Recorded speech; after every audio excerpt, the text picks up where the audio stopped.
ইন্নাল হামদুলিল্লাহ, নিঃসন্দেহে সকল প্রশংসা আল্লাহ তাআলার জন্য। নাহমাদুহু, আমরা প্রশংসা ও কৃতজ্ঞতা আদায় করছি। ওয়া নাস্তাঈনুহু, তার কাছে সাহায্য সহযোগিতা প্রার্থনা করছি। ওয়া নাস্তাগফিরুহু, তার কাছে ক্ষমা চাচ্ছি। ওয়া নু'মিনু বিহি, তার প্রতি ঈমানকে নবায়ন করছি। ওয়া নাতাওয়াক্কালু আলাইহি, তার প্রতি আস্থা রাখছি।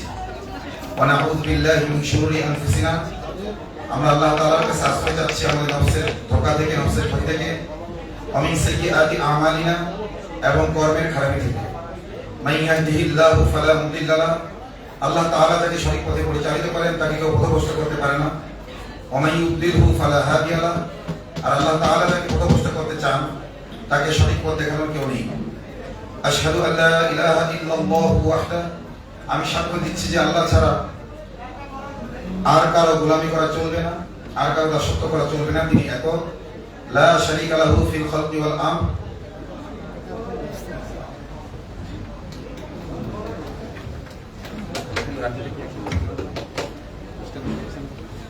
লা শারীকা লাহু ফিল খালকি ওয়াল আমর, সৃষ্টি করা এবং বিধান রচনার ক্ষেত্রে তার কোনো শরীক নেই। ওয়া আশহাদু আন্না সাইয়্যিদানা ওয়া মাওলানা মুহাম্মাদান আবদুহু ওয়া রাসূলুহু, আমি আরো সাক্ষ্য দিচ্ছি যে হযরত মুহাম্মদ মুস্তাফা সাল্লাল্লাহু আলাইহি ওয়াসাল্লাম আল্লাহ রাব্বুল আলামিনের সর্বশ্রেষ্ঠ বান্দা এবং সর্বশেষ বার্তাবাহক। আউযু বিল্লাহি মিনাশ শাইতানির রাজীম, আশ্রয় চাই আল্লাহর কাছে বিতাড়িত শয়তান থেকে। বিসমিল্লাহির রহমানির রহিম, আল্লাহর নামে শুরু করছি যিনি অসীম দয়ালু পরম করুণাময়। লা তাজিদান্না আশাদ্দান নাসি আদাওয়াতাল লিল্লাযিনা আমানু আল ইয়াহুদা ওয়াল লাযিনা আশরাকু, হে নবী আপনি মুমিনদের বিরুদ্ধে শত্রুতায়, প্রচন্ড শত্রুতায় সবচেয়ে বেশি অগ্রগামী পাবেন ইহুদিদেরকে এবং পৌত্তলিকদেরকে, মূর্তি পূজকদেরকে। وقال النبي صلى الله عليه وسلم, আর নবী সাল্লাল্লাহু আলাইহি ওয়াসাল্লাম বলেছেন, ইসাবাতান মিন উম্মতি আহরাজাহুম আল্লাহু মিনান নার, ইসাবাতুন তাকজুল হিন্দ ওয়া ইসাবাতুন তাকুন মা ঈসা ইবনে মারইয়াম, আমার উম্মতের দুইটি দলকে আল্লাহ তাআলা অগ্রিম ক্ষমা করে দিয়েছেন। আমার উম্মতের দুইটি জামাতকে, ইসাবাতান মিন উম্মতি, আমার উম্মতের দুইটি দলকে, সুসংহত দুইটি জামাতকে অগ্রিম ক্ষমা করে দিয়েছেন। আহরাজা মাজি, অর্থাৎ অতীতকাল দিয়ে আল্লাহ রাসূল বলেছেন, আহরাজাহুম আল্লাহু মিনান নার, যাদের জন্ম এখন হয় নাই, যারা পৃথিবীতেও এখনো আসে নাই, তাদেরকে আল্লাহ তাআলা অগ্রিম ক্ষমা করেছেন। ইসাবাতুন তাকজুল হিন্দ, একটি জামাত তারা যারা গজওয়াতুল হিন্দে অংশগ্রহণ করবেন। ওয়া ইসাবাতুন তাকুনু মা ঈসা ইবনে মারইয়াম, আরেকটি জামাত তারা যারা ঈসা ইবনে মারইয়াম, যিনি নবী ছিলেন এবং তিনি আবার আগমন করবেন, এই উম্মতকে নেতৃত্ব দেওয়ার জন্য, সহযোগিতা করার জন্য। তো তার নেতৃত্বে যারা লড়াই করবে তাদেরকেও আল্লাহ তাআলা অগ্রিম ক্ষমা ঘোষণা করেছেন। সাল্লাল্লাহুল আলাইহিল আযীম, মহান আল্লাহ তাআলা সত্য বলেছেন। ওয়া সাদাকা রাসূলুহুন নবিয়্যুল কারীম, তার সম্মানিত রাসূল সত্য বলেছেন।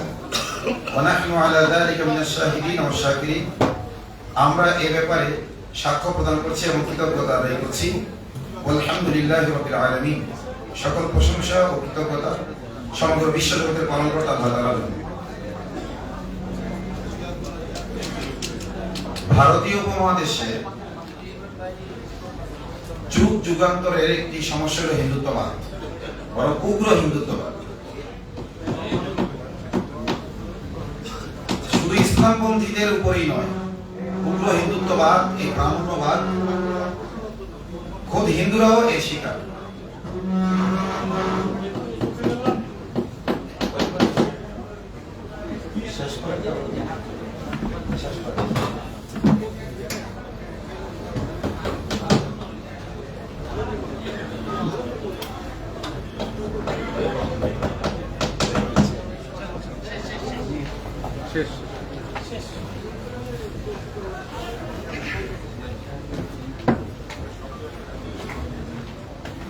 উগ্র হিন্দু রাজা বাদশাহ যুগে যুগে ভিন্ন ধর্মের লোকদের উপরে অত্যাচার, নির্যাতন, জুলুম এগুলো চালিয়েছে। বরং পৌত্তলিকতার স্বভাবই এটা। পৌত্তলিক যারা হয় তারা মানসিকতার দিক দিয়ে সবচাইতে নিকৃষ্ট পর্যায়ে হয়, যার কারণে পৌত্তলিকদের কোনো মানবতা বলতে কিছু থাকে না। আরেকটি জাতি আছে ইহুদি জাতি। এই দুইটি জাতির ব্যাপারে আল্লাহ বলেছেন, লা তাজিদান্না আশাদ্দান নাসি আদাওয়াতাল লিল্লাযিনা আমানু। হে নবী, আপনি মুমিনদের বিরুদ্ধে সবচেয়ে শত্রুতায় কট্টর পাবেন আল ইয়াহুদা, কাদেরকে? ইহুদিদেরকে, ওয়াল মুশরিকিন এবং পৌত্তলিকদের। এখানে মুমিন বলতে আমি বলতে চাই মানুষ, কারণ যে যত পার্সেন্ট মুমিন সেই তত পার্সেন্ট মানুষ। আল্লাহ বলেছেন, লাকাদ খালাকনাল ইনসানা ফি আহসানি তাকওয়িম। আচ্ছা, ওই কাজে কি এত লোক লাগে? ওই কাজে তো এত লোক লাগার কথা না। আপনাকে শৃঙ্খলা করেন, তারপর কথা বলি।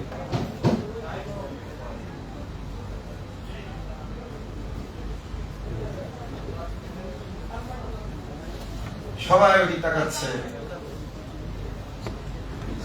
আওয়াজ আমার আওয়াজের চেয়ে মনে হচ্ছে ওই গেন্দামের আওয়াজ বেশি।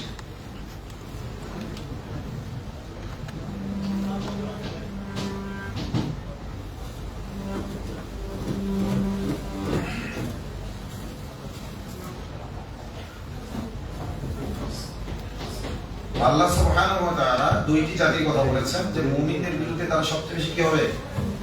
কট্টর হবে, শত্রুতায়। এদের কট্টর হওয়ার কারণ হলো মুমিনরা হলো প্রকৃত মানুষ, আর এই শ্রেণীর কাফেররা মনুষ্যত্বের দিক দিয়ে সবচেয়ে নিকৃষ্ট পর্যায়ে। ইহুদিরা কারা? পৌত্তলিকরা। এমনিতে আল্লাহ তাআলা বলেছেন, লা ইয়া আইয়ুহাল্লাযীনা আমানু, হে ঈমানদারগণ, লা তাত্তাখিযু আদুওয়ি ওয়া আদুওয়াকুম আউলিয়া। আমার শত্রু এবং তোমাদের শত্রুদেরকে তোমরা কি বানায়ো না? বন্ধু বানায়ো না। তো যারা মুমিন তারা আল্লাহর বন্ধু, আর যারা মুমিন না তারা আল্লাহর শত্রু। আর আমরা যদি আল্লাহর বন্ধু হয়ে থাকি তাহলে শত্রু কি হয়? বন্ধু হয়। আর বন্ধু শত্রু কি হয়? শত্রু হয়। যদি আমরা আল্লাহর বন্ধু হয়ে থাকি তাহলে আল্লাহর শত্রু যারা তারা আমাদেরও কি? শত্রু। এই হিসেবে পৃথিবীর সকল কাফেররাই আমাদের শত্রু আদর্শগত দিক থেকে। কিন্তু তাদের মধ্যে সবচেয়ে বেশি কঠোর কারা? ইহুদিরা এবং পৌত্তলিকরা। কারণ তাদের মানসিক যে ফিতরত ছিল, এই ফিতরত তাদের নষ্ট হয়ে গেছে। ইহুদি জাতি যুগে যুগে অসংখ্য নবী হত্যা করেছে, তারা বংশ পরম্পরায় এই অপরাধগুলো করতে থেকেছে। এখনো তারা বিভিন্ন জায়গায় নবীদের হত্যা করেছে। তো তারা অবাধ ও বিগত বিনালাগত, তারা গজবের পর গজব নিয়ে পৃথিবীতে বিচরণ করে। ঠিক তেমনি পৌত্তলিকরাও, ইহুদিদের পরবর্তী স্টেপে আছে পৌত্তলিকরা। এরা মুমিনদের বিরুদ্ধে শত্রুতায় সবচেয়ে বেশি কঠোর। আল্লাহ তাআলা যেটা বলেছেন কোরআনে, আপনার ইতিহাস আপনি দেখবেন, এই দুইটি জাতিকেই সবচাইতে বেশি রক্ত পিপাসু, সবচেয়ে বেশি ধর্ষণকারী, সবচেয়ে বেশি লুটপাটকারী, সবচেয়ে বেশি অমানবিক পাবেন। এদের বিপরীতে রয়েছে মুমিনরা। কারণ এর একটাই তাদের সমস্যা, মুমিনরা কেন মানবিক? কারণ তারা তো মানবিকতা তাদের কাছে পছন্দ নয়। আল্লাহ বলেছেন, লাকাদ খালাকনাল ইনসানা ফি আহসানি তাকওয়িম। মানুষকে আমি সর্বশ্রেষ্ঠ আকৃতি দিয়ে সৃষ্টি করেছি, কিন্তু এই সর্বশ্রেষ্ঠ আকৃতির মানুষও সুম্মা রাদাদনাহু আসফালা সাফিলিন। আমি মানুষকে সর্বনিকৃষ্ট পর্যায়ে নিয়ে গেছি, নিকৃষ্ট স্তরে নিয়ে গেছি। ইল্লাল্লাযিনা আমানু, তবে যারা ঈমান এনেছে, ওয়া আমিলুস সলিহাত, এবং নেক আমল করেছে, ফালাহুম আজরুন গায়রু মামনুন। তো একদল উৎকৃষ্ট আর একদল নিকৃষ্ট। এই উৎকৃষ্ট যাদেরকে আল্লাহ তাআলা বলেছেন, তাদের সাথে এই নিকৃষ্ট জাতি সবসময় কি করতে থাকবে? হিংসা বিদ্বেষ চালিয়ে যেতে থাকবে। আমরা যতই তাদেরকে ফুল দেই না কেন, লাভ হবে। আল্লাহ বলেছেন, লা তাজিদু কওমান ইউআদ্দুনা মান হাদ্দাল্লাহ। হে নবী, আপনি এমন কোন জাতিকে পাবেন না, এমন কোন মানুষ পাবেন না যারা লা তাজিদু কওমান ইউমিনুনা বিল্লাহি ওয়াল ইয়াউমিল আখির ইউআদ্দুনা মান হাদ্দাল্লাহ। যারা আল্লাহর প্রতি বিশ্বাসী, আখিরাতের প্রতি বিশ্বাসী, তারা কিছুতেই আল্লাহর শত্রুদের প্রতি মহব্বত পোষণ করতে পারে না। কিন্তু আমরা দেখছি মুসলিম ছেলের সাথে হিন্দু মেয়ের প্রেম, হিন্দু মেয়ের সাথে মুসলিম ছেলের প্রেম, এগুলো দেখছি। এখন এগুলো ঠেকানোর জন্য save our sisters, protect our sisters নামে বেনামে বিভিন্নভাবে মুসলিম যুবকরা মেহনত করে যাচ্ছে। তারা শুধুমাত্র ওই সকল কেসগুলো হ্যান্ডেল করতে পারছে যেগুলো প্রেমের প্রলোভনে কিংবা কোনো একটা সম্পর্কের ভিত্তিতে সে কিছুটা এগিয়ে গেছে, সে ধর্ষণের শিকার হয়েছে, পরে তার ভুল বুঝতে পেরেছে এবং এখন সে ওখানে ফিরে আসতে চায়, তাদেরকেই সহযোগিতা করা যাচ্ছে। কিন্তু যারা ফিরে আসতে চায় না, ওইটাকে খারাপ মনে করে না, সেখানে সহযোগিতা করতে গিয়ে তাকে বাঁচা দিয়ে উল্টো ভিকটিম হতে হচ্ছে। অনেক ক্ষেত্রে দেখা যাচ্ছে সহযোগিতা তারা চাচ্ছে, কিন্তু সহযোগিতা নিয়ে এগিয়ে যাওয়ার পরে তারা যার পক্ষে এগিয়ে গেছে সেই হয়তো অনেক সময় অটল থাকতে পারছে না। এই জিনিসগুলো কি ঘটছে না? মূল সমস্যাটা কোথায়? এটা আমাদের শাইখ জসিমউদ্দিন রহমানী হাফিজাল্লাহ বলেছেন, মূল সমস্যা হলো ঈমান। মূল সমস্যা কোথায়? আমরা উম্মতকে ঈমান বুঝাইতে পারিনি, আমরা কালিমার দাওয়াত দিতে পারিনি। কালিমার জিকির তো চলছে,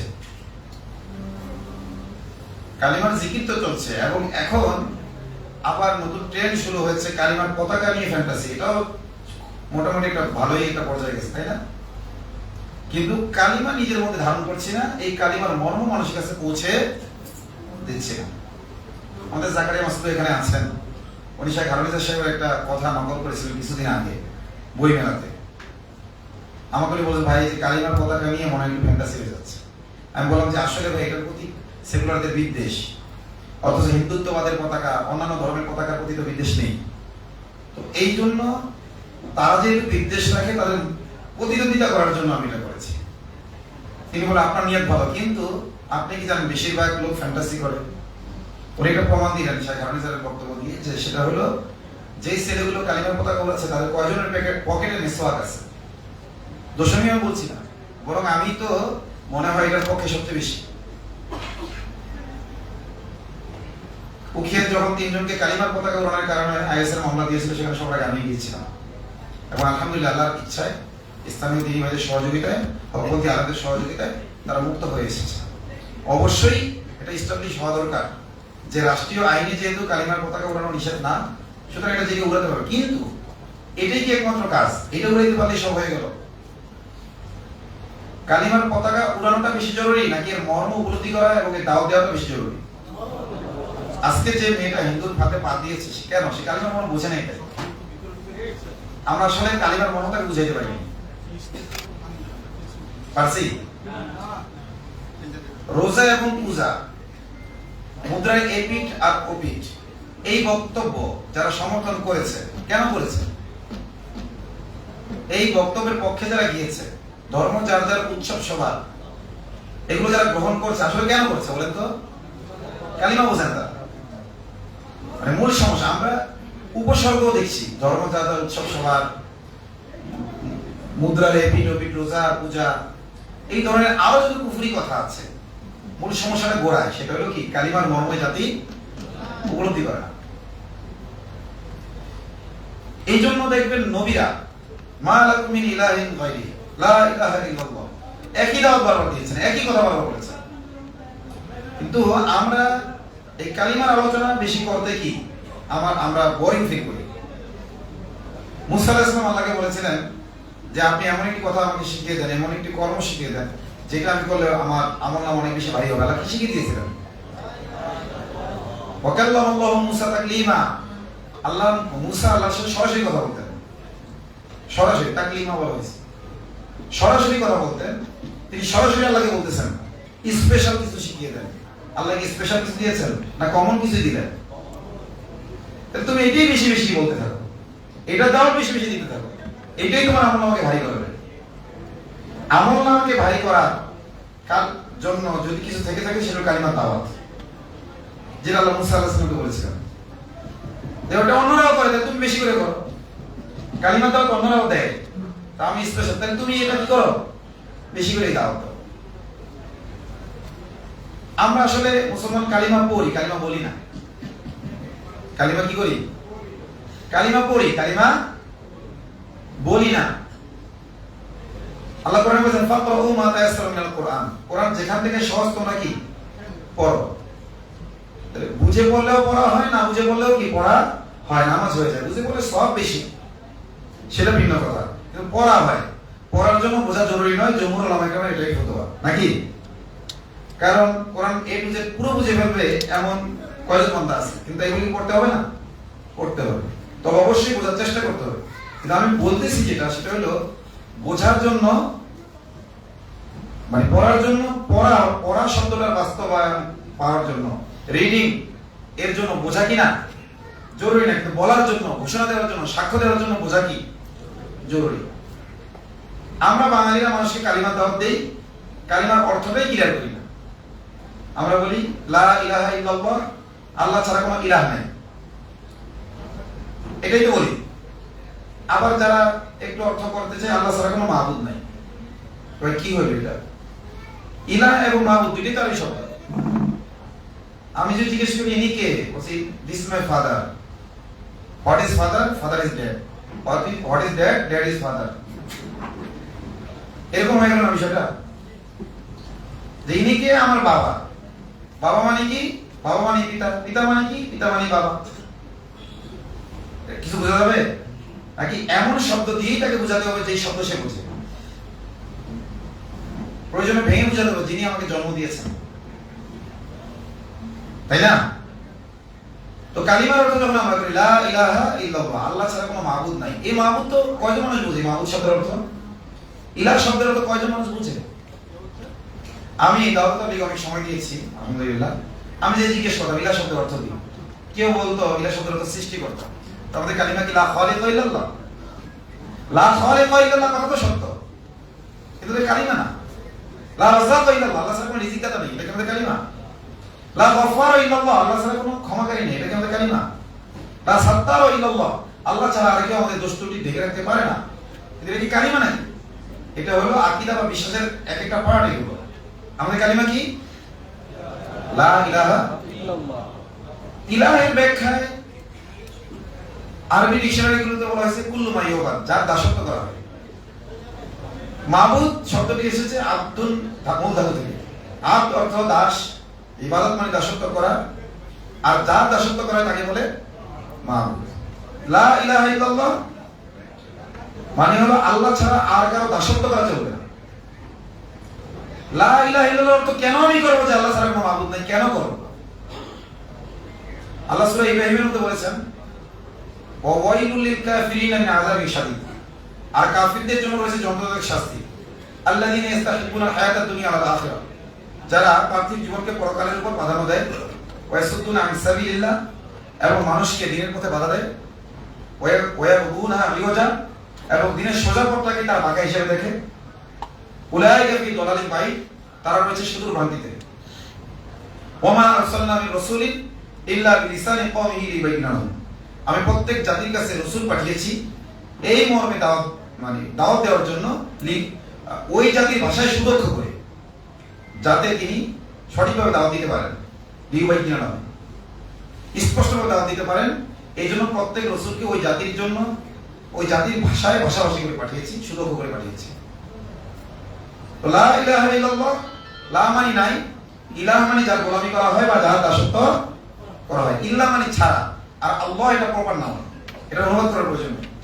বিসমিল্লাহির রহমানির রহিম, আল্লাহর নামে শুরু করছি, সৃষ্টিকর্তার নামে শুরু করছি না। তো লা ইলাহা ইল্লাল্লাহ, ইল্লাল্লাহ লা মানে কি বলেন সবাই? নাই, আপনারা জানেন তবুও বলাচ্ছি। লা মানে কি? ইলাহ মানে যার দাসত্ব করা হয়, ইল্লাহ মানে ছাড়া, আর আল্লাহ মানে আল্লাহ, প্রপার নাম। তো লা ইলাহা ইল্লাল্লাহ মানে আল্লাহ ছাড়া আর কারো দাসত্ব করা চলবে না, আল্লাহ ছাড়া আর কারো। এই কথা বলতে সমস্যা কোথায়? লা ইলাহা ইল্লাল্লাহ বাংলা অর্থ কি? আল্লাহ ছাড়া কোনো ইলাহ নাই, আল্লাহ ছাড়া কোনো মাবুদ নাই। আপনি অর্ধেক আরবি রাখছেন, অর্ধেক কি রাখছেন? বাংলা রাখছেন, যাকে মানুষ বুঝছে না। তো আল্লাহ ছাড়া আর কারো দাসত্ব করা চলবে না। ইন্নী জাইলুন ফিল আরদি খলিফা, আমি এই জমিনে কি আল্লাহ পাক খলিফা করে পাঠাইছেন। আমার সাড়ে তিন হাত বডিও কি আমার খেলাফতের একটা ভূমি, আমার এই গালটাও কি খেলাফতের ভূমি। তো এখানে দাঁড়িয়ে রাখলাম মানে কি আল্লাহর খেলাফত, আল্লাহর হুকুম আমি এখানে কি করলাম, বাস্তবায়ন করলাম। আমি সদর ঢাকলাম মানে কি আমি আল্লাহর জমিনে আল্লাহর হুকুমত প্রতিষ্ঠা করলাম। এরপরে যে বিবাহ করেছে তার স্ত্রী, তার খেলাফতের পরিধি একটু বেড়ে গেল, যার পরিবার আছে, যার সন্তান হয়েছে তার পরিধি আরেকটু বেড়ে গেল, যিনি সমাজের দায়িত্ব পেয়ে গেছেন তার খেলাফতের পরিধি আরেকটু বেড়ে গেল। তো লা ইলাহা ইল্লাল্লাহ মানে আল্লাহ ছাড়া আর কারো হুকুমত আমি চলতে দেব না আল্লাহর জমিনে। এখন আমি কতটুকু বাস্তবায়ন করবো, যতটুকু সামর্থ্য আছে। আমার বডির উপর আমার কি সামর্থ্য নাই? আমার স্ত্রীর উপর কি আমার সামর্থ্য নাই? আমার নাবালেগ সন্তানদের উপর কি সামর্থ্য নাই? আছে কি নাই? তাহলে লা ইলাহা ইল্লাল্লাহর উদ্দেশ্য হলো আল্লাহ ছাড়া আর কারো দাসত্ব করা চলবে না। কোথায় চলবে না? ফিল আরদ, আল্লাহর জমিনে। এবং আমার এই বডি থেকে নিয়ে যা কিছু আমি দেখি এবং না দেখি সব কিসের অংশ চলবে না। এই কথা যখনই বললেন তাহলে যারা আল্লাহর বিরুদ্ধে আছে তারা খেপবে কি খেপবে না? তার মানে আল্লাহ ছাড়া আর কারো দাসত্ব করা চলবে না বলার সাথে সাথেই আরেকটা গ্রুপ দাঁড়িয়ে যাবে, যারা খেপে যাবে এই কথায়, তারা হবে আল্লাহ দ্রোহী। তারা কি আল্লাহ দ্রোহীকে কোরআনের ভাষায় বলে তাগুত। তুগিয়ান শব্দের অর্থ দ্রোহ, আর তাগুত মানে যে দ্রোহী। আর যেহেতু লা ইলাহা ইল্লাল্লাহর বিপরীত এটা, এজন্য আল্লাহ দ্রোহী এভাবে বলতে হবে। লা ইলাহা বলে আমরা সকল আল্লাহ দ্রোহীকে বর্জন করেছি, ইল্লাল্লাহ বলে আল্লাহর সাথে সম্পর্ক স্থাপন করেছি। এখন কি শুধু আল্লাহ দ্রোহীদের থেকে সম্পর্ক ছিন্ন করলে চলবে, নাকি আল্লাহ দ্রোহীদের আনুগত্য যারা করে তাদের সাথে সম্পর্ক ছিন্ন করতে হবে?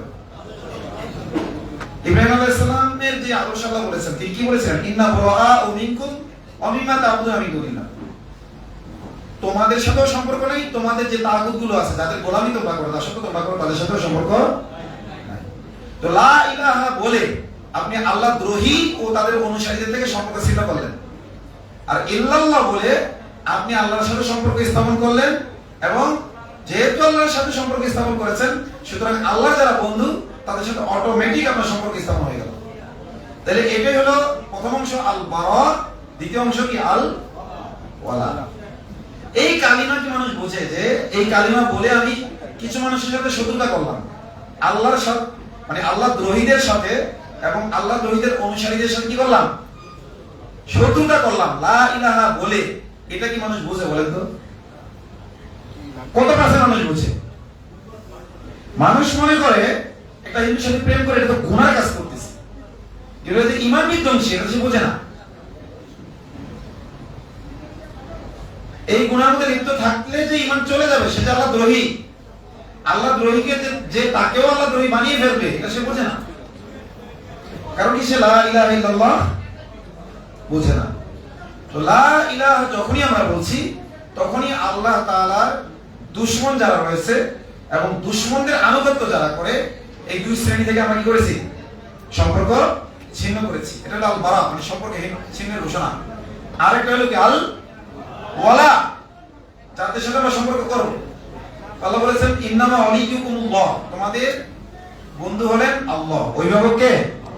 ওয়া রাসূলুহু, এবং তার রাসূল। ওয়াল্লাযীনা আমানুল্লাযীনা ইউকিমুনাস সালাতা ওয়া ইউতুনাজ যাকাত, এবং ওই সকল মুমিনরা যারা প্র্যাকটিসিং, এক কথায় আল্লাহ আমাদের বন্ধু, রাসূল আমাদের বন্ধু, এবং যারা ঈমানের দাবি করার সাথে সাথে ওটাকে কর্মে বাস্তবায়ন করে, এরা আমাদের বন্ধু। এর বাইরে যারা রয়েছে তারা আমাদের কি?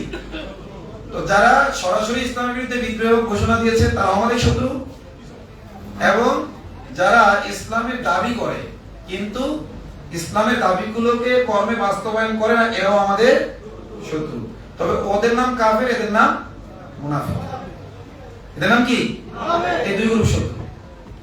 আর বন্ধু আল্লাহ, তার রাসূল এবং কারা? মুমিনরা। এখন এই ঈমানের আলোকে আপনি ভাগল আপনারা বলেন হিন্দুত্ববাদের আগ্রাসন বলেন, দেখেন তো আমাদের শত্রু কারা? হিন্দুত্ব, উগ্র হিন্দুত্ববাদী আমাদের কি শত্রু। কিন্তু যেই মেয়েটা ভিকটিম সে তো ঈমানের দাবিদার, তাই না? সে তো কি ঈমানের দাবিদার। ঈমান সে হয়তো বোঝে না অনেক কিছু, কিন্তু ঈমানের দাবিদার। তো এক দৃষ্টিতে সে তার ভিতরে নিফাক রয়েছে, কিন্তু যেহেতু তার ভিতরে জাহালাত রয়েছে, এজন্য সে মুনাফিক, সে কেন গেল হিন্দুর সাথে, এটা বলে আপনি আপনার দায়িত্ব মুক্ত হতে পারবেন না। তুমি হিন্দুর সাথে গেলে কেন, ইসলাম করে জায়েজ নাই। আশ্চর্যের ব্যাপার হলো এই কথাগুলো সোশ্যাল মিডিয়ায় তারা ছড়াচ্ছে যারা বলে রোজার পূজা মুদ্রার এপিট ওপিট। তারা একদিকে রোজার পূজা মুদ্রার এপিট ওপিট বলে এদের সাথে মানে একেবারে মানে মুসলিম কমিউনিটিকে উগ্র হিন্দুত্ববাদী হিসেবে কি করে ফেলতেছে, নিশ্চিত করে ফেলতেছে। এখন যখন একটা কিছু হয়ে যাচ্ছে, আমরা প্রতিবাদে যাচ্ছি, আমাদের বলতেছে প্রতিবাদে গিয়ে লাভ কি, কেন গেল, তোমাদের কারণেই তো গেল। আল্লাহ তাআলা যে তিতা ওষুধ দিয়েছিল, এই তিতা ওষুধকে তোমরা লুকিয়ে রেখেছো এবং মিষ্টি বিষ তোমরা সমাজে ছড়িয়ে দিচ্ছ মডার্ন ইসলামের নামে। আজকে আসামরিরা দর্শিতা হচ্ছে। আমি বলবো শুধুমাত্র জয়কুমার রায় এদের মতো যারা ইসকনি আছে এরা প্রথম অপরাধী না। প্রথম অপরাধী তারা যারা আমাদের আকীদার উপর আঘাত করে ঈমান নষ্ট করে দিচ্ছে। প্রথম অপরাধী মূলত তারাই, তারা ধর্ষণের প্রধান সহযোগী, যারা পূজা রোজাকে এক বানাচ্ছে, যারা ধর্ম যার যার উৎসব সবার এই কথাগুলো বলছে, মোরা এক বৃন্তে দুটি কুসুম হিন্দু মুসলমান, এই কথাগুলো যারা সমাজে ছড়াচ্ছে, কথাগুলো শুনতে খুব মিষ্টি, এগুলো মিষ্টি বিষ। এগুলো কি আল্লাহ তাআলা সূরা মুমতাহিনে বলেছেন, যদি আল্লাহ তাআলা তাদের সাথে তোমাদের বন্ধুত্ব চান তাহলে তাদের ঈমানের দৌলত দিয়ে হইলেও তোমাদের বন্ধু বানিয়ে দিতে পারেন। তোমাদের ঈমান বিসর্জন দিয়ে তাদের সাথে বন্ধুত্ব করার দরকার নেই। তোমরা যদি ঈমানের দাবিতে অটল থাকো, তোমাদের ইসলামের আদর্শ যদি রিপ্রেজেন্ট করতে পারো, তারা ওটা ছেড়ে চলে আসবে, মূর্তি পূজা ছেড়ে। কিন্তু আমরা কি করছি, ওদেরকে সমর্থন করছি। এবং হিন্দুরাও ভিকটিম, এদের তাই মডারেট মুসলিমদের দ্বারা হিন্দুরাও ভিকটিম। কারণ ওরা এই কারণে ওদের ধর্মটাকে কি মনে করছে, সঠিক মনে করছে। এজন্য আমি যদিও কাজ করছি ইসকন নিয়ে, আমি আপনাদেরকে স্পষ্ট বলতে চাই, উগ্র হিন্দুত্ববাদকে মোকাবেলা করার পথে প্রথম বাধা হলো মডারেট ইসলাম। এই মডারেট ইসলামের মোকাবেলা যদি আমরা না করতে পারি, তাহলে উগ্র হিন্দুত্ববাদ বলেন, উগ্র ক্রুসেড বলেন, অন্য যাই বলেন, এগুলোর মোকাবেলা আপনারা করতে পারবেন না। কারণ আমি যত জায়গায় এই উগ্র হিন্দুত্ববাদের বিরুদ্ধে দাঁড়িয়েছি, সবার আগে তাদের পক্ষে ঢাল হয়ে দাঁড়িয়েছে এই মডারেটরা। উগ্র হিন্দুত্ববাদ কারো ঈমান নষ্ট করতেছে না, যাদের ঈমান নষ্ট আছে তাদের ইজ্জত নষ্ট করতেছে। যেই মেয়েটা ঈমান বোঝে না, কিছু বোঝে না, ওর ইজ্জতটাকে মিলিয়ে দিচ্ছে, তাই তো? কিন্তু মডারেট ইসলাম কি কিসে করছে? ঈমান নষ্ট করছে। রাসূলুল্লাহ সাল্লাল্লাহু আলাইহি ওয়াসাল্লাম বলেছেন, এরকম ততক্ষণ পর্যন্ত কিয়ামত হবে না যতক্ষণ পর্যন্ত আমার উম্মতের একটা দল মূর্তি পূজায় লিপ্ত হবে। মূর্তি পূজার সাথে মিলে যাবে বলেছেন, আমার উম্মতের একটি দল মূর্তি পূজার সাথে। এই মডারেট মুসলিমরা তাওহীদবাদীদের দুই চোখে দেখতে পারে না, অথচ অমুসলিমদের সাথে, এবং কি সাধারণ অমুসলিমের ভিন্ন কথা। কারণ আল্লাহ তাআলা সূরা মুমতাহিনায় বলেছেন, যে সকল অমুসলিমরা তোমাদের ধর্ম ও দেশের বিরুদ্ধে যুদ্ধ লিপ্ত নয়, ষড়যন্ত্রে লিপ্ত নয়, তাদের সাথে সদাচরণে আল্লাহ নিষেধ করেন না। আল্লাহ শুধু তাদের সাথে সদাচরণে নিষেধ করেন যারা তোমাদের ধর্ম ও দেশের বিরুদ্ধে কি ষড়যন্ত্রে লিপ্ত। তো আমরা এই মডারেটদের দেখতেছি 24 পরবর্তী সময়ে আসিফ আদনানরা কেন সেমিনার করে, আহমদ রফিকরা কেন সেমিনার করে, এই বিষয়গুলোকে সামনে এনে জঙ্গিবাদের উত্থান হচ্ছে। এগুলো কিন্তু সেকুলাররা বলে না, এই মডারেটরা আগে বলছে, আগে এরা বলছে। এরা জঙ্গি ন্যারেটিভকে ফিরিয়ে আনতে চাচ্ছে। সেকুলারদের চাইতেও এরা বেশি সোচ্চার। কারণ কি, আমাদের দাওয়াতের কারণে সেকুলারদের ভোট কমে না। তারা মনে করে তাদের ভোট জিহাদে আমরা কি দিই, বাগড়া দিই, যার কারণে তারা আমাদেরকে মুশরিকদের চাইতেও বড় শত্রু মনে করে। মুশরিকদের চাইতেও কি মনে করে, বড় শত্রু মনে করে। যেমন আপনার এক আহলে কিতাব, সম্ভবত আপনার উবাই কাব বিন আশরাফ, সম্ভবত সে যখন আরবে আপনার কুরাইশদের এলাকায় গিয়েছিল, যে বলেছিল মুমিনদের চাইতে তোমরা ভালো। মূর্তি পূজকদের বলছিল যে আবু বকর, ওমর এবং তাদের অনুসারীদের চাইতে তোমরা ভালো, হলো কট্টর, তোমরা ভালো। তো আমরা দেখি মডারেটরা যে মূর্তি পূজকদের সমর্থন করে, তাদের প্রশংসা করে এবং মুমিনদেরকে তারা নামানুষ বানানোর অপচেষ্টায় থাকে। আমরা দেখতে পাই কোন হিন্দু মহিলা দর্শনের গুজব হইলেও তারা হুঙ্কার দেয়, আর মুসলিম মেয়েরা সিরিজ ধর্ষিতা হচ্ছে, তাদের যেন কোনো দায় নেই এই ব্যাপারে কথা বলা। এগুলো মুনাফিকের চরিত্র। এগুলো যারা পরিত্যাগ করবে তাদেরকে আল্লাহ তাআলা চেনার তৌফিক আমাদেরকে দান করেন। এই জন্য মডারেট ইসলামের মোকাবেলা যদি আমরা এখন না করতে পারি, তাহলে যতগুলো ফিতনা আছে, দেখেন আমি কিন্তু ফিল্ডের লোক, আমি কিন্তু কোনো ইন্টেলেকচুয়াল আলোচক না, তাত্ত্বিক আলোচক না, আমি সবসময় ফিল্ডের লোক। ফিল্ডে সবচাইতে বেশি কষ্ট যাদের দ্বারা পায়, উগ্র হিন্দুত্ববাদীদের দ্বারা, সেকুলারদের দ্বারা না, এবং সবচেয়ে বেশি যে বাধাগ্রস্ত হচ্ছে ফিল্ডে তাদের দ্বারা না, কাদের দ্বারা হচ্ছে? মডারেটদের দ্বারা। এই জন্য এই আমি যারা আলোচক রয়েছেন এবং যেহেতু আল ইমান ফাউন্ডেশনটা, তো এই ইমান যদি রক্ষা করতে হয় মডারেট ইসলামকে চিনতে হবে। আল্লাহ আমাদের চেনা তৌফিক দান করেন। আপনারা দেখেন তারা কত অমানবিক। তারা একদিকে হিন্দু ধর্ম আর ইসলাম ধর্মকে প্রায় সমান বানিয়ে ফেলছে, সামঞ্জস্যতে গীতা পাঠ করে সবকিছু করছে। আবার তাদেরই বয়ান শুনে, মিষ্টি বয়ানের এই বিষাক্ত ছবলে যারা ধর্ষিতা হচ্ছে, গুম খুনের শিকার হচ্ছে, ওই সময় আবার তারা বলে, যখনই এটাকে প্রশাসন নাটক বানানোর চেষ্টা করে তখন তারা বলে যাচাই বাছাই ছাড়া ঝামেলা করা উচিত না। আমাকে বলতেছে না সবাই, যাচাই বাছাই ছাড়া ঝামেলা করা উচিত না। আমি বলবো হিন্দু দর্শনের কথা শুনলে তোমরা তো যাচাই বাছাই ছাড়াই ঝামেলা করো, সেক্ষেত্রে যাচাই করো না কেন? মুহাম্মদ সাল্লাল্লাহু আলাইহি ওয়াসাল্লাম তিনি সর্বশ্রেষ্ঠ নবী না, সবচেয়ে বিচক্ষণ ব্যক্তি না, তার কাছে না আল্লাহর পক্ষ থেকে ওহী আসে, যাচাই করা তার জন্য সহজ না। কিন্তু ওসমান রাদিয়াল্লাহু আনহুকে হত্যার গুজব যখন উঠলো, রাসূল যাচাই করার জন্য অপেক্ষা করেছিলেন না। দেখি জিবরাইলের কাছে একটু টেলিফোন করি বা জিবরাইলকে একটু ডাকি, উনি কি বলেন, আসলে কি ওসমানকে মারছে কি মারে না, একটু যাচাই করি। যাচাই করেছিলেন তো? গুজব ছিল তো, অবশ্যই গুজব। গুজবটাকেই রাসূল সত্য মনে করেছিলেন, যেহেতু তিনি মানুষ, আর ওই সময় পর্যন্ত ওহী আসে নাই। একটা গুজবের উপর ভিত্তি করে রাসূল সাল্লাল্লাহু আলাইহি ওয়াসাল্লাম বায়াত করলেন, বলে সবাই বায়াত হন আমার হাতে। সবাই একে একে বায়াত হলো যে ওসমান হত্যার প্রতিশোধ নিতে হবে, প্রয়োজন আমরা সবাই শহীদ হয়ে যাব। সবাই রাসূলুল্লাহ সাল্লাল্লাহু আলাইহি ওয়াসাল্লামের হাতে বায়াত হলেন এবং রাসূল বলেন, আমার এই হাতটা হলো কার হাত? ওসমানের হাত। রাসূল সাল্লাল্লাহু আলাইহি ওয়াসাল্লাম নিজের হাতটাকে ওসমানের হাত বললেন। আল্লাহ বলেন, ইয়াদুল্লাহি ফাওকা আইদিহিম, আপনাদের সবার হাতের উপর হে নবী আমার হাত রয়েছে। অথচ জিনিসটা কি ছিল? এবং এই বায়াতের ছাড়াও রাসূল আরো অনেক বায়াত নিয়েছেন। কোন বায়াতের নাম বায়াতুর রিজওয়ান হয়নি। বায়াতে আকাবায়ে উলা, গিরিপথের প্রথম বায়াত, বায়াতে আকাবায়ে থানিয়া, গিরিপথের দ্বিতীয় বায়াত, ওগুলো তো বাস্তবসম্মত বায়াত ছিল। আর এই বায়াতটা তো ছিল বর্তমান সেকুলারদের ভাষায় যদি বলি, মডারেটদের ভাষায় যদি বলি, কেমন যেন নাউজুবিল্লাহ এভাবে বলার জন্য, আল্লাহ আমাকে ক্ষমা করুন, বোঝানোর জন্য বলছি, যে একটা গুজব খবরের উপর ভিত্তি করে রাসূল সাল্লাল্লাহু আলাইহি ওয়াসাল্লাম কি করেছেন? যুদ্ধের সিদ্ধান্ত নিয়েছেন। আমাদের মতো শুধু মিছিল না, একটু মানববন্ধন না, একটু ফেসবুকে প্রতিবাদ না, সরাসরি কিসের? সরাসরি যুদ্ধের সিদ্ধান্ত নিয়ে ফেলেছেন।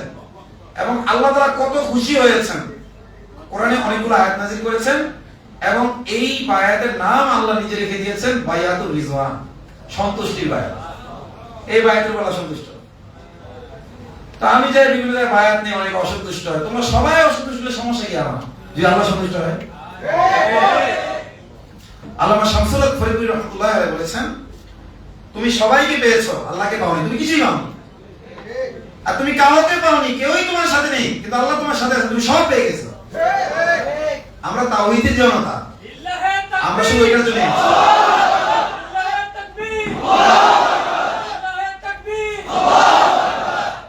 এজন্য আমি যখন কোনো কাজে নামি, আমি ঠিক ততটুকু কাজই করি, যে এখন সবাই পাশে আছে, কেউই পাশে না থাকলে আমি কতটুকু করবো, আমি ঠিক ততটুকু করি, বেশি কিছু করি না। কারণ এই সমাজে নিফাক অনেক বেশি। দেখবেন সুসময় যখন হয়, তখন অনুষ্ঠানের আয়োজক যদি আমরাও হই, আমরাও আলোচনার চান্স পাই না। আমরা আয়োজন করি, চান্স পাচ্ছি না। কি গরম গরম বক্তৃতা! সামান্য যদি একটি ভীতিকর পরিস্থিতি হয়, অনেকে আমার সাথে টকশোতে আসতে ভয় পাচ্ছে এখন। সুবহানাল্লাহ সুবহানাল্লাহি ওয়া বিহামদিহি সুবহানাল্লাহিল আযীম। তো এই যে এটা তো আসলে তিলকাল আইয়াম মুদাউলিহা বাইনান নাস, কখনো মুমিনদের পাল্লা ভারী হবে, কখনো কাফিরদের পাল্লা ভারী হবে। এইভাবে আল্লাহ তাআলা কি করেন? মানুষকে পরীক্ষা করেন। হাত্তা ইয়ামিজাল খাবিসা মিনাত তাইয়্যিব, যতক্ষণ না আল্লাহ তাআলা কি করেন? খবিস তাইয়্যিব থেকে, পবিত্র থেকে অপবিত্রকে আলাদা করেন। আল্লাহ বলেননি হাত্তা ইয়ামিজাত তাইয়্যিবা মিনাল খাবিস, যে আল্লাহ তাআলা খবিসদের থেকে পবিত্রদেরকে বাছাই করে নেন, এভাবে বলেননি। আল্লাহ বলেন হাত্তা ইয়ামিজাল খাবিস, অর্থাৎ পবিত্র যে মুমিন কমিউনিটি আছে এদের থেকে ওদেরকে আল্লাহ ছুড়ে ফেলতে চান। খবিসদেরকে বিপদময় পরিস্থিতি, সংকটময় পরিস্থিতি কেন দিতে চান? যারা পবিত্রদের সাথে যেন অপবিত্রতা থাকতে না পারে, ওদেরকে আল্লাহ তাআলা হাত্তা ইয়ামিজাত তামিজ করে ছুড়ে ফেলে দিতে চান। মুমিনদের দলে যেন মুনাফিকরা না থাকতে পারে, মুমিনরা যেন মুনাফিকদের চিহ্নিত করতে পারে, এই জন্য আল্লাহ সংকটময় পরিস্থিতি দেন। আল্লাহ তো আগে থেকেই জানেন, কিন্তু মুমিনদেরকে আল্লাহ চিনাতে চান। হ্যাঁ, যারা বিচক্ষণ মুমিন আছে তাদের ব্যাপারে আল্লাহ বলেছেন ওয়ালা তা'রিফান্নাহুম মিন লাহনিল কওল, তাদের বলার ভঙ্গি থেকে আপনি তাদেরকে চিনে যাবেন, বলার ভঙ্গি দিয়ে চিনে যাবেন। আমি আশ্চর্য হই, 13 বছরের মেয়েটা ধর্ষিতা হইল, ডাকসু থেকে আমাকে ফোন করে যে হুজুর এটা নিয়ে আমরা আন্দোলন করতে চাই, তবে আমরা নিশ্চিত হতে চাই যে প্রেমের সম্পর্ক ছিল না। আমরা নিশ্চিত হতে, আপনি আমাকে 100% নিশ্চিত করেন যে প্রেমের সম্পর্ক ছিল। আমি বললাম দেখেন, আমি মেয়েটাকে জিজ্ঞেস করেছি যে তোমার সাথে প্রেমের সম্পর্ক ছিল কিনা, মেয়েটা অস্বীকার করেছে। তবে প্রেম হলো মনের বিষয়, যদি সে তার সাথে মনের লেনদেন করেও থাকে তবুও তো এটা আমি বুঝতে পারবো না। আমি একজন আলেম, আমার কাছে তো প্রেম সম্পর্ক থাকলেও সে অস্বীকার করতে পারে, পারে কিনা? আপনি এটা দেখবেন কেন? আপনি দেখেন মেয়েটার বয়স 13 বছর, বর্তমান আইন অনুযায়ী কি হয়? 13 বছরের মেয়ে, তার যদি কনসেন্ট থাকে, তার বাবার কনসেন্ট থাকে, তার মায়ের কনসেন্ট থাকে, সমাজের সবার কনসেন্ট থাকে, তার বাপদাদার 14 গোষ্ঠীরও কনসেন্ট থাকে, তবুও যদি তার এবং কাজী বিয়ে করে দেয়, পবিত্র ঘর আল্লাহর ঘর মসজিদে বিবাহ করে দেয়, এটাকে রাষ্ট্রীয় আইন অনুযায়ী কি করা হবে? ধর্ষণ মামলা। সবার কনসেন্ট থাকা সত্ত্বেও কি ধর্ষণ। আর যেখানে মেয়ে বলতেছে আমার কনসেন্ট ছিল না, ধরেও নিলাম প্রেমের মধ্যে কনসেন্ট ছিল, কিন্তু ধর্ষণে কি কনসেন্ট ছিল তার? তো আপনারা প্রেমের সম্পর্ক থাকলে আন্দোলন করবেন না, না থাকলে আন্দোলন করবেন, এটা কেন, কোন ভিত্তিতে বলতেছেন? আপনারাই তো প্রেমের সম্পর্কগুলো তৈরি করতেছেন ধর্মে ধর্মে মানে বিভেদ মিটিয়ে দিয়ে। ভাই ইসলাম, আল ইসলাম হক ওয়াল কুফর বাতিল, ইসলাম সত্য আর কুফর কি? আপনি কিভাবে সত্য আর মিথ্যার সাথে সমন্বয় করবেন? আল ইসলাম নূর ওয়াল কুফর যুলমা, ইসলাম আলো, কুফর অন্ধকার। আলো আর অন্ধকারের সমন্বয় আপনি করবেন কিভাবে? এখানে লাইট জ্বলছে, এটা বন্ধ করে দেন, কি হবে? লাইট জ্বালাবেন। আলো অন্ধকার আপনি সমন্বয় করতে যাচ্ছেন। আরবের মুনাফিকরা তো এটাই করতে চেয়েছিল। তারা মনে করতো ইন্নামা নাহনু মুসলিহুন, এগুলো দ্বারা আমরা সমাজ কি করছি? সমাজের সংস্কার আনছি। আল্লাহ আলা ইন্নাহুম হুমুল মুফসিদুন, এরাই ফাসাদ সৃষ্টিকারী। আল্লাহ তাআলা এই মডারেটদেরকে কি বলেছেন? মডারেটরা নিজেদেরকে সংস্কারকামী মনে করে, এরা নিজেকে সংস্কারকামী দাবি করে, এরা দেখবেন সংস্কারের পক্ষে মিছিল করে, মিটিং করে, কিন্তু আল্লাহ তাআলা কি বলছেন? মুফসিদুন বলছেন। এরা মূলত ফাসাদ সৃষ্টিকারী। এদেরই কথিত সংস্কার মুমিনদের ঈমান নষ্ট করে ফেলতেছে, এদেরই কথিত সংস্কার মুসলিমদের চরিত্র নষ্ট করে ফেলতেছে, যার কারণে একের পর এক ধর্ষণের ঘটনা ঘটছে, গুম খুনের ঘটনা ঘটছে। আজকে দেখেন মুমিন যুবকদের অবস্থা কি হয়ে গেছে, তারা তাদের মানসিকতা ড্যামেজ করে ফেলতেছে। কারণ যে জাতির মেয়েরা ধর্ষিতা হয় এবং এর প্রতিক্রিয়া দেখাতে পারে না পুরুষরা, তারা অটোমেটিক কাপুরুষে পরিণত হয়। এটা সাইকোলজিক্যাল ভাবে প্রমাণিত। দেখবেন আপনার কাফেররা যখন কোন এলাকা বিজয় করে আগেই মহিলাদের দর্শন করে। এটা তার উদ্দেশ্য কি? যে ওই সময় অস্ত্রের মুখে পুরুষরা প্রতিবাদ করতে পারবে না, আর যখনই প্রতিবাদ করতে পারবে না তখন সে সাইকোলজিক্যাল ভাবে কি হয়ে যাবে? হীনমন্যতায় ভুগবে, একটা ট্রমার মধ্যে চলে যাবে, সে আর প্রতিবাদের উপযুক্ত থাকবে না। আজকে আমাদের মেয়েদেরকে এই জন্য টার্গেট করা হচ্ছে। তো এই জন্য আমি মনে করি যে যারা মডারেট ইসলামের নামে ইসলামের আকীদা বিশ্বাসকে নষ্ট করে ফেলতেছে তারাই প্রথম দর্শক। তারাই কি? আর বুঝেন নাই, একজন হলে পতিতাবৃত্তি করে সে তো বেশ্যা, তাই না? আর একজন প্রতিনিধি করে না, তিনি বলে এটা ভালো কাজ, অনুমোদন দেয়, সে তার চেয়ে বেশি নিকৃষ্ট। এখন মুসলিম মেয়েদেরকে, ছেলেদেরকে অমুসলিমদের প্রতি যে একটা ঘৃণা করা দরকার, সেই ঘৃণাটাকে যারা তুলে দিচ্ছে তারাই মূলত এর প্রথম হোতা। আল্লাহ বলেছেন ফাজতানিবু রিজসা মিনাল আওসান, তোমরা মূর্তির অপবিত্রতা থেকে বেঁচে থাকো। এরপর আল্লাহ বলেছেন ইন্নামাল মুশরিকুনা নাজাস, মুশরিকরা কি নাপাক। আল্লাহ বলতেছেন নাপাক, আরো বলতেছেন মুসলিম ভাই, আল্লাহ বলতেছেন কি নাপাক, আর সে বলতেছে কি। হ্যাঁ, আপনি বলতে পারেন সব মানুষ ভাই ভাই, ধর্মের নাম না নিয়ে যত আদম সন্তান আছে, যত আদম সন্তান আছে সবাই কি এইভাবে বলেন, কারণ সবাই আমরা কি রক্তের ভাই বোন। কিন্তু হিন্দু মুসলিম ভাই বোন বললে আপনি বলতেছেন হক বাতিল ভাই বোন, হক বাতিল ভাই ভাই। বাতিল ধর্মের নামকে ইসলামের সাথে মিশাইয়া ভাই বোন বলা যায় না। আপনি কমন ভাবে বলতে পারেন যে সকল মানুষ আদম হাওয়ার সন্তান হিসেবে কি রক্তের সম্পর্ক আছে, রক্তের সম্পর্ক ভাই বোন। কিন্তু ইসলামের পাশে আরেকটা ধর্মকে এনে আপনি কি বলতে পারবেন না ভাই ভাই বলতে, কারণ আল্লাহর কোরআনের সাথে সাংঘর্ষিক। আল্লাহ বলেন ইন্নামাল মুমিনুনা ইখওয়া, শুধু মুমিনরা ভাই ভাই। ইন্নামা এটা হলো আদাতে হসর বলা হয় আরবি গ্রামারের ভাষায়, মানে শুধুমাত্র, শুধুমাত্র মানে কি এর বাইরে কোনো। ইন্নামাল মুমিনুনা ইখওয়া, শুধু মুমিনরাই পরস্পর ভাই ভাই। তো আমার দেশে যেই সকল সংখ্যালঘুরা বাস করে তাদেরকে নিরাপত্তা দেওয়া এক জিনিস, সেটার দায়িত্ব আমাদের না, সরকারের। সেকুলার রাষ্ট্র না, সেকুলার রাষ্ট্রের প্রতিনিধিদের। আমি যেন তাদের নিরাপত্তা নষ্ট না করি এটুকু দেখবো না। তার মন্দিরের নিরাপত্তার দায়িত্ব আমার নয়, আমি যেন নিরাপত্তা নষ্ট কি না হই, কারণ নয়, আমাকে সেটা দেখতে হবে। আমি পাহারা দেওয়ার দায়িত্বশীল না। আল্লাহ তাআলা আমাকে মন্দির পাহারা দেওয়ার জন্য বানান নাই, কারণ আল্লাহ বলেছেন ওটা না পাক যে, আর বিশেষ করে তাদের ইবাদতের দিন সেখানে আল্লাহর গজব নাযিল হয়। এই বিশ্বাস আর মন্দিরে যাওয়া কিভাবে একত্রিত হতে পারে? তাহলে বলেন, এই যে যে অপক্ষয়গুলো হচ্ছে, আসল সমস্যা কি আখলাক বা চরিত্রে নাই? মানে মূল সমস্যাটা কি? এবং এই উগ্র হিন্দুত্ববাদীরা এই ধর্ষণটাকে একটা ধর্মযুদ্ধ হিসেবে ঘোষণা করেছে। আপনারা জানেন যে তাদের যে ইন্ডিয়ায় যে নেতারা আছে এটাকে ধর্মযুদ্ধ হিসেবে নিয়েছে।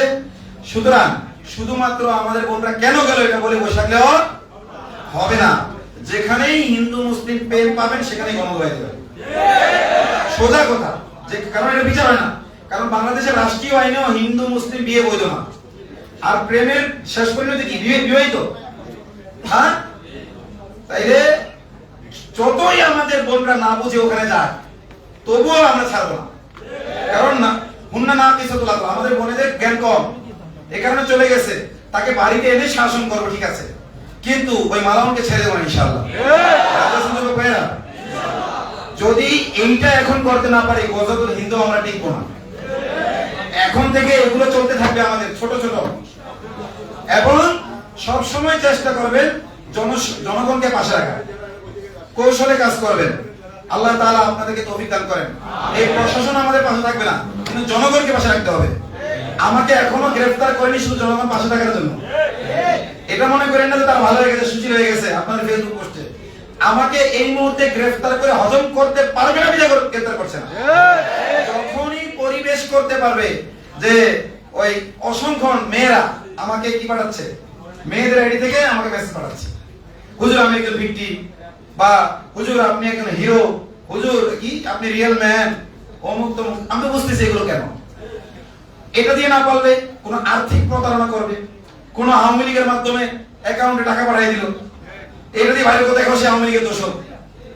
কথা কি বুঝতে পেরেছেন? এইটা যদি জনগণকে তারা গিলাতে পারে তখন ঠিকই আমাকে ধরবে। কিন্তু আমি একটা কথাই বলতে চাই, ইদা জা আজালুন লা ইস্তাকিমুনা সাআতা ওয়া লা ইস্তাকদিমুন। আল্লাহর ইচ্ছা ছাড়া তো আমার কিছু হবে না, হবে। এবং আমাদের রব আমাদের জন্য যতটুকু নেয়ামত বা মুসিবত বরাদ্দ করবেন ততটুকুই আমাদের হবে, এর বাইরে কি হবে?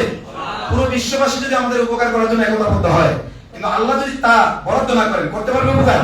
পুরো বিশ্ববাসী যদি আমাকে ক্ষতি করার জন্য একতাবদ্ধ হয়, সেই ক্ষতি যদি আল্লাহ বরাদ্দ না করেন, করতে পারবে?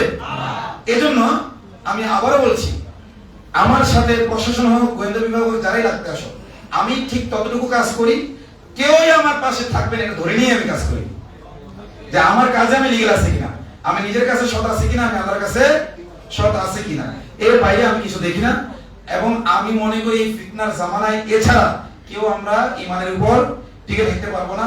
আল্লাহ তাআলা নিজের কাছে এবং রবের কাছে সব থেকে দ্বীনের দাওয়াতের কাজ এবং দ্বীনের জিহাদের কাজ এবং সর্বাত্মক কর্মকাণ্ডগুলো আমাদের সুচারুরূপে বাস্তবায়ন করার তৌফিক দান করেন। আমিন ওয়া আখিরু দাওয়ানা আলহামদুলিল্লাহি রাব্বিল আলামিন। আসসালামু আলাইকুম ওয়া রাহমাতুল্লাহ। আলহামদুলিল্লাহ, অনেক গুরুত্বপূর্ণ আলোচনা করলেন।